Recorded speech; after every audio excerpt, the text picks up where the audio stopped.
Kerry, Yes, sir. I'm working on it. what is the first rule of book club? Never pay full price for a book.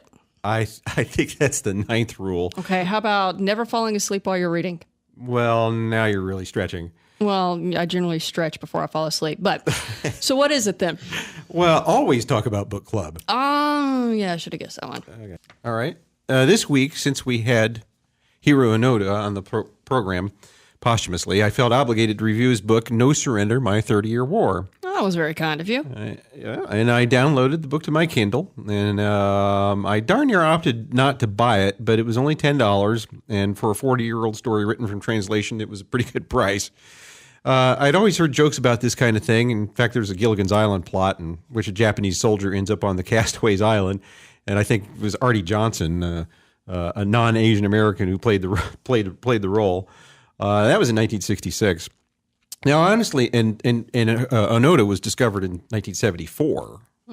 I honestly thought that I was going to be disappointed in this work for two reasons. I thought, well, how much could Onoda possibly talk about when he essentially did the same thing every day for 30 years? And then also, a lot of these non-literary books from foreign citizens often lose something in the translation. Well, whoever did the translation and in the editing in this book was a genius. The language is pure, it's to the point, it's detailed, it's without cultural barriers. It's not overly sympathetic to the Japanese imperial cause.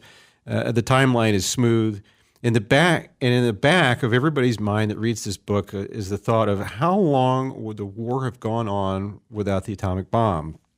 You're always thinking about that because the Japanese were so resilient. Oh yeah. Imagine persistent. I just could imagine oodles of Onodas scattered across the Pacific Rim and no atom bomb, and it could have been a 30-year war.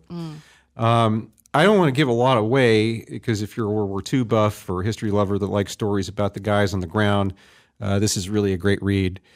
If you're a student to World War II and you want to understand one takeaway about the differences between the two cultures, it's that the Americans believe in no man left behind because a wounded man or even a captured man can live to fight another day. The Japanese believed in no capture, and if it was even remotely apparent you were going to die and can take out as many of the enemy as you can by committing Kerry, you do it. Now, while that sounds really slash and burn effective, after a while you're going to run out of resources. Might take 30 years, but you run out. So, and the thing about Onoda was that he was he was actually kind of like an undercover guy. He was a spy. He went through spy training. Oh, interesting. And one of the things that again, this is flipped from Americans. In America, your CIA spy, if he gets caught, cyanide pill. Right. Or the reveal no government disavows knowledge of. Exactly. In Japan, when you're a spy, you try to stay alive. The purpose is to try to stay alive. Kamikaze it and. Well, no, that's what I'm saying. Is the opposite of a kamikaze. Oh. Because the culture in the soldiery of the Japanese, your average everyday soldier, was kamikaze, fight to death. Do not surrender. Right. The other way around. It's the other way around for the spy culture in Japan. Oh, is it? At this time? Yeah. Oh, okay. You survive. You try to survive as best as you can. Really? So the soldiers, did everything they can with what time they had left. Grab a gun and go for it. You're going to die anyways. Take out as many as you can and take them with you. Right. But you said that the spies, they were the opposite. The Japanese spies were taught to do the opposite. Yeah. Really? Yeah.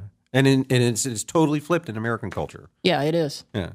So yeah, I mean, I never knew that. I thought that was very. Why do you think that is? Out of curiosity, why the Japanese are? Oh, I'm sure it's something that goes way back to the. I mean, I don't know if they still have that in their culture, but I'm sure it goes way back to the samurais. Something that probably goes back hundreds of years and traditions.